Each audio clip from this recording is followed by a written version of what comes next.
Hello students, welcome back again. So in the previous one we discussed about the calculation of arithmetic mean for discrete series. Now it is for the calculation of arithmetic mean for continuous series here.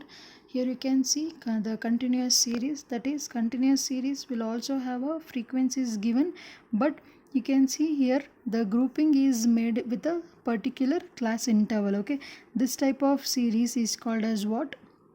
The continuous series. We have discussed about this already in the previous classes. Okay, so to calculate the arithmetic mean for continuous series, we use the formula, that is mean is equals to summation of fm divided by n here. So where x is the x bar is the mean, m is called as the midpoint. Okay, midpoint of the class, and also f is equals to frequency. Okay, and n is again the total number of observations here. Okay, so how to calculate the midpoint means, that is lower limit of the class plus upper limit of the class divided by 2. Sorry, I will repeat again. Lower limit of the class plus upper limit of the class divided by 2 it is. So you can see here, consider this class interval, that is 0 to 5. Here in the 0 to 5 the lower limit of the class is 0 and 5 is the upper limit of the class. So 0 plus 5, I will write here 0 plus 5 divided by 2. It will give the value of midpoint. Okay, that is 2.5. 5 divided by 2 it is, correct? So this is equals to 5 divided by 2. It will give the value of 2.5. Similarly, for all the class intervals we have to calculate the midpoint value. Okay, so 5 plus 10 divided by 2, 10 plus 15 divided by 2, 15 plus 20 divided by 2. Similarly, 20 plus 25 divided by 2 and 25 plus 30 divided by 2, 30 plus 35 divided by 2 it is. Okay, so the this will give the value of midpoint of the each single class here. Okay, so this is how we calculate the midpoint. Okay, so m value, and this is marks variable, correct? So ಇದನ್ನು ನಾವು ಏನಂತ ಕರಿತಾ ಇದ್ದೀವಿ, x ಅಂತ ಕರೆದಿದ್ದೀವಿ ಈ ವೇರಿಯೇಬಲ್ನ.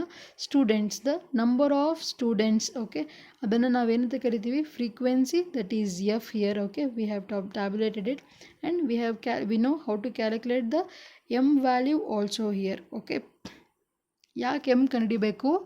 Again remember the formula summation of F m we have to calculate. ಯಾವ ರೀತಿ ನಾವು ಹಿಂದ್ಗಡೆ ಅಂದರೆ ಡಿಸ್ಕ್ರೀಟ್ ಸೀರೀಸ್ನಲ್ಲಿ ಸಮೇಷನ್ ಆಫ್ ಎಫ್ ಎಕ್ಸ್ ಮಾಡ್ತಾ ಇದ್ವಿ, ನೆನಪಿಡ್ರಿ, ಸಮೇಷನ್ ಆಫ್ ಎಫ್ ಎಕ್ಸ್ ಮಾಡ್ತಿದ್ವಿ. ಅದೇ ರೀತಿ ಇಲ್ಲಿ ಸಮೇಷನ್ ಆಫ್ ಎಫ್ ಎಮ್ ಮಾಡಬೇಕಾಗಿರೋದ್ರಿಂದ ನಮಗೆ ಫ್ರೀಕ್ವೆನ್ಸಿ ಕೊಟ್ಟಿರ್ತಾರೆ, ಎಮ್ನ ವ್ಯಾಲ್ಯೂ ಕಂಡುಹಿಡಿಬೇಕು ಈ ಫಾರ್ಮುಲಾ ಯೂಸ್ ಮಾಡಿಕೊಂಡು. ಅದಾದ ನಂತರ ಎಫ್ ಇಂಟು ಎಮ್ ಮಾಡಬೇಕು, then we will get value of F M. So ಆಮೇಲೆ ಆ ಎಫ್ ಎಮ್ ವ್ಯಾಲ್ಯೂನ ಎಲ್ಲ ವ್ಯಾಲ್ಯೂಸ್ನ ಆ್ಯಡ್ ಮಾಡಿದ್ಮೇಲೆ ನಮಗೇನು ಸಿಗುತ್ತೆ, summation of F m value ಸಿಗುತ್ತೆ. ಅದಾದ ನಂತರ ನಾವು ಆ ಫಾರ್ಮುಲಾ ಯೂಸ್ ಮಾಡಿ ಮಾಡ್ಬೋದು ಇಲ್ಲಿ. ಸೊ ನಾನು ಹೇಳಿದೆ ಎಮ್ಮನ್ನು ಹೇಗೆ ಕ್ಯಾಲ್ಕುಲೇಟ್ ಮಾಡಬೇಕು ಅಂತ, ಕರೆಕ್ಟಾ? Lower limit plus upper limit divided by 2. ಎಲ್ಲ ಈಚ್ ಕ್ಲಾಸಿಗೆ ನಾವೇನು ಮಾಡ್ತಾ ಹೋಗ್ತಾ ಇದ್ದೀವಿ, ಮೀಡಿಯನ್ನ ಮಿಡ್ ಪಾಯಿಂಟನ್ನು ಕಂಡುಹಿಡಿತಾ ಹೋಗ್ತಾ ಇದ್ದೀವಿ.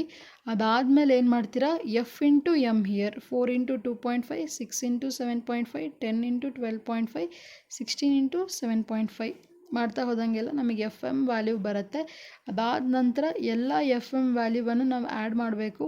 10 plus 45 plus 125 plus 280 plus 270 plus 220 plus 130.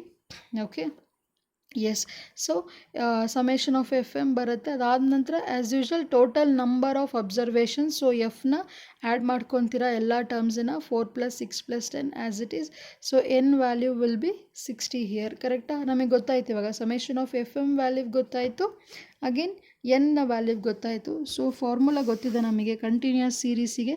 Continuous ಸೀರೀಸಿನ ಫಾರ್ಮುಲಾ ಏನರಪ್ಪ, x bar is equals to summation of F M divided by n here, ಕರೆಕ್ಟಾ? ಇಲ್ಲಿ ನೋಡಿರಿ, summation of F m value ಎಷ್ಟಿದೆ, 1080 and n value it is 60, ಕರೆಕ್ಟಾ? So I will write here it is 60. ಇದಾದ ನಂತರ ಇದನ್ನು calculate ಮಾಡಿರಿ, answer ಎಷ್ಟು ಬರುತ್ತೆ, ನೋಡ್ರಿ ಓಕೆನಾ. I will show it here. Ya you can see here that is 1080 divided by 60 ಕರೆಕ್ಟಾ.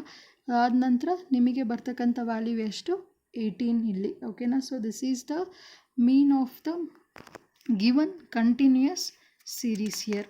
ಓಕೆ ಸೊ ಎಸ್, ಸೊ ನೆನ್ಪಿಡ್ರಿ this is the given data. ಏನು ಮಾಡ್ತಿದ್ದೀರಾ, ಮಾರ್ಕ್ಸ್ ಕೊಟ್ಟಿದ್ದಾರೆ, ಅದನ್ನು ನಾವು ಎಕ್ಸ್ ಅಂತ ಕಂಡುಹಿಡಿತೀವಿ, ಅನ್ಕೋತೀವಿ ಆ ವೇರಿಯಬಲ್ನ. ಅದಾದ ನಂತರ ಫ್ರೀಕ್ವೆನ್ಸೀಸ್ ಕೊಟ್ಟಿದ್ದಾರೆ ಆಯಿತಾ.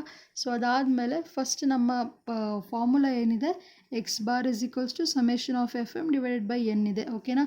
ಕೊಟ್ಟಿರ್ತಕ್ಕಂಥ ಡೇಟಾನ ಫಸ್ಟ್ ಕರೆಕ್ಟಾಗಿ ಬರ್ಕೊಂಬಿಡ್ರಿ. ಮಾರ್ಕ್ಸ್ನ ಟ್ಯಾಬ್ಯುಲೇಟ್ ಮಾಡಿದ್ದೇನೆ, ನಂಬರ್ಸ್ನ ಫಾಲೋ ನಂಬರ್ ಆಫ್ ಸ್ಟೂಡೆಂಟ್ಸನ್ನು ಮಾಡಿದ್ದೇನೆ, ಎಫ್ ವ್ಯಾಲ್ಯೂ. ಆ್ಯಂಡ್ ಅಗೇನ್ ನಮಗೇನು ಕಂಡುಹಿಡಿಬೇಕು, ಮಿಡ್ ಪಾಯಿಂಟನ್ನು ಕಂಡುಹಿಡಿಬೇಕು. So lower limit plus upper limit divide by 2 ಫಾರ್ಮುಲಾನ ಯೂಸ್ ಮಾಡಿ ಮೀಡಿಯನ್ ವ್ಯಾಲ್ಯೂ ಪ್ರತಿಯೊಂದು ಕ್ಲಾಸಸ್ಸಿಗೆ ಕ್ಯಾಲ್ಕುಲೇಟ್ ಮಾಡ್ತಾ ಇದ್ದೀರಾ.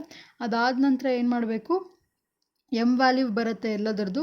ಅದಾದಮೇಲೆ ಎಫ್ ಇಂಟು ಎಮ್ ಮಾಡಬೇಕು. F into M will give these respective values. ಅದಾದ ನಂತರ ಸಮೇಷನ್ ಆಫ್ ಎಫ್ ಎಮ್ನ ಕಂಡುಹಿಡಿಬೇಕು. ಅದೇ ರೀತಿ ಎಫ್ನ ನಾವು ಟೋಟಲ್ ಮಾಡಿದರೆ ನಮಗೇನು ಬರುತ್ತೆ, ಟೋಟಲ್ ನಂಬರ್ ಆಫ್ ಅಬ್ಸರ್ವೇಷನ್ಸ್ ಬರುತ್ತೆ. ಸೊ ಇಟ್ ಈಸ್ 60 ಕರೆಕ್ಟಾ. ಅದಾದಮೇಲೆ ಏನು ಮಾಡಿರಿ, ಆ್ಯಸ್ ಯೂಶ್ವಲ್ ಫಾರ್ಮುಲಾನ ಹಾಕ್ರಿ, that is summation of F M divided by N value substitute ಮಾಡಿರಿ. ಇದನ್ನು ಕ್ಯಾಲ್ಕುಲೇಟ್ ಮಾಡಿದ ಮೇಲೆ ನಿಮಗೆ ಬರೋ ವ್ಯಾಲ್ಯೂ ಏನಾಗಿರುತ್ತೆ, ಎಕ್ಸ್ ಬಾರ್ ವ್ಯಾಲ್ಯೂ ಆಗಿರುತ್ತೆ ಓಕೆನಾ. ಎಸ್, ಸೊ ಎಷ್ಟು ಬಂದಿತ್ತು ನಮಗೆ answer, yes it is 18 here. Okay, ನಾನು ಮಾಡಿ ತೋರಿಸಿರ್ತಕ್ಕಂಥ ಎಲ್ಲ ಇದನ್ನು ಮಾಡಿ ನೋಡಿರಿ ಓಕೆನಾ. Yes, if there is any doubts please ask me. Thank you.